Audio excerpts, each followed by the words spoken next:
Good morning, preschool friends. It's Friday. That means we've made it through our first week at home without going to school, and I miss you so much. I can't wait to come back to school and get all your hugs. Now, today's going to be pretty short because it's our last day of In Our Imagination. Next week is going to be In the Spring, so I can't wait for that. But today, the first thing we're going to talk about is patterns. We've talked about patterns before. Remember, we can make patterns with anything: colors, shapes, numbers, letters, stuffed animals, food on our plate, anything. So let's remind you of a simple pattern. The first pattern I want to talk about is green, blue. Green, blue. Green. What would come next?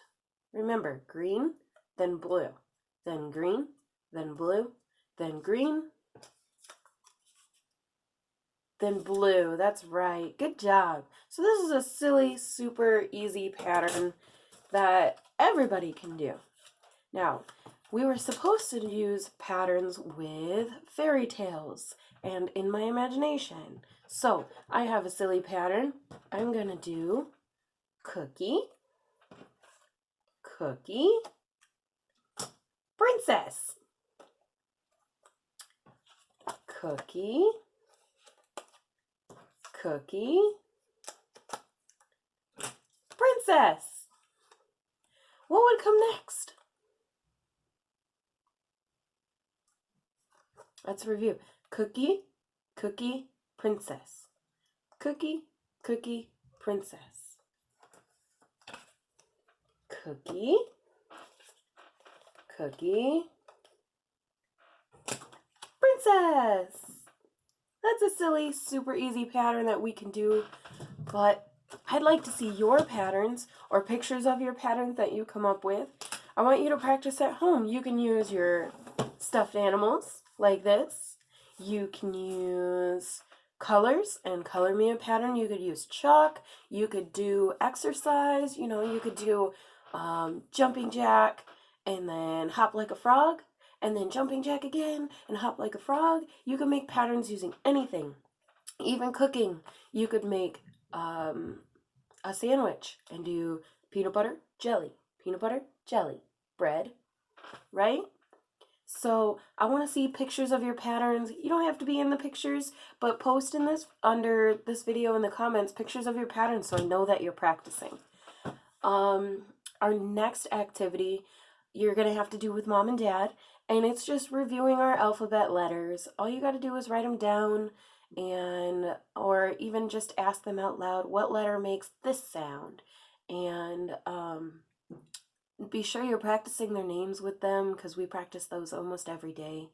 An easy way to practice them is for you to write them in highlighter and have them trace it with a darker marker. So make sure you're practicing those letters. Now, our challenge today is an imagination obstacle course. So kind of like the floor is lava, you could easily do that one if you don't have a ton of things to make an obstacle course or if it's too gross to go outside today. But I would love to see videos of your kids doing an obstacle course. You can jump over pillows, you can make blankets in the shape of a curve and have them run along the curve. It's super easy, but it's something to get them active and creative and have some fun and some laughs. So I want to see videos of your obstacle courses. My question for today is, what is your favorite fairy tales? So do you have a favorite book or anything else like that or movie that has to do with fairy tales? Because I would love to hear what your favorite is. Comment on the video so I know, and maybe I can read those books if I have them. I just want to know, what's your favorite fairy tale? Because identifying their favorite fairy tale helps them learn the difference between fairy tales versus informational books and things like that. So comment your child's favorite fairy tale. And that's about it.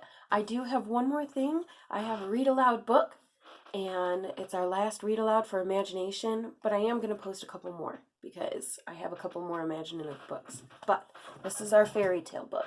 This is called There Is No Such Thing as a Dragon. This is by Jack Kent. He's our author, so tell Mom and Dad, what does our author do?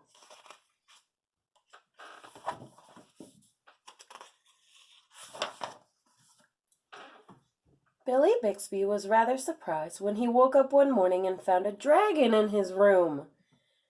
It was a small dragon, about the size of a kitten. The dragon wagged its tail happily when Billy patted it on his head.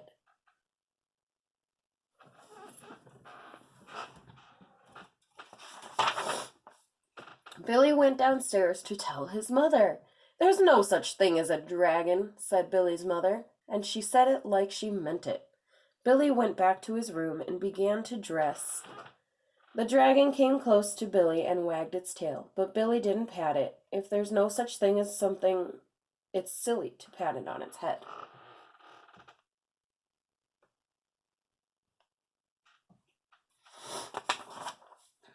Billy washed his face and hands and went down to breakfast.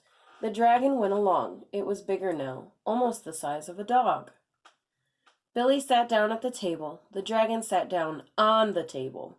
This sort of thing was not usually permitted, but there wasn't much Billy's mother could do about it. She had already said there was no such thing as a dragon, and if there's no such thing as a dragon, you can't tell it to get down off the table.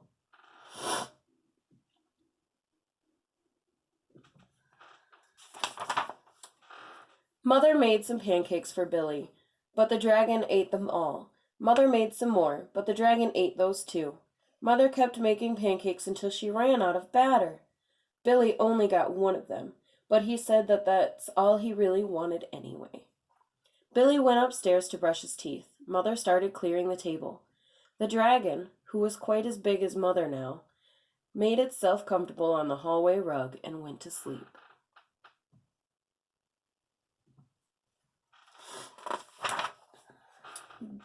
By the time Billy came back downstairs, the dragon had grown so much it filled the hallway. Billy had to go around by the way of the living room to get to where his mother was. "I didn't know dragons grew so fast," said Billy. "There's no such thing as a dragon," said Mother firmly. Cleaning the downstairs took Mother all morning, what with the dragon in the way and having to climb in and out of windows to get from room to room.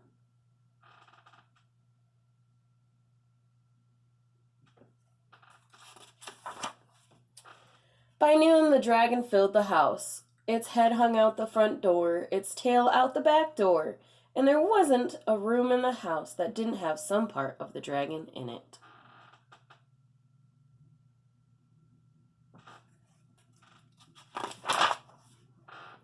When the dragon awoke from its nap, it was hungry. A bakery truck went by.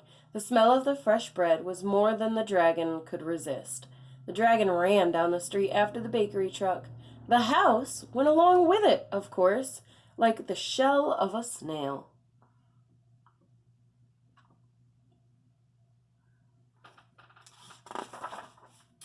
The mailman was just coming up the path with some mail for the Bixbys when their house rushed past him and headed down the street.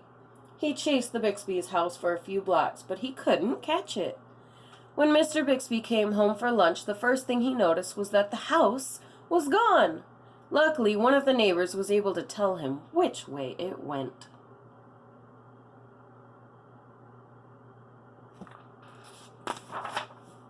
Mr. Bixby got in his car and went looking for the house. He studied all the houses as he drove along. Finally, he saw one that looked familiar. Billy and Mr. Bixby were waving from the upstairs window.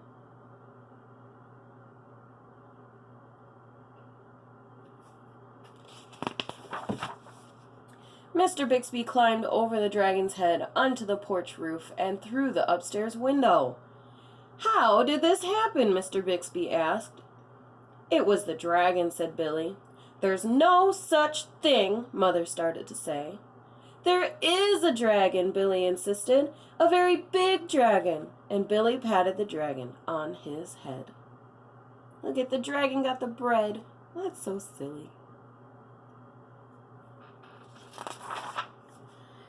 The dragon wagged its tail happily. Then, even faster than it had grown, the dragon started getting smaller. Soon, it was the size of a kitten again.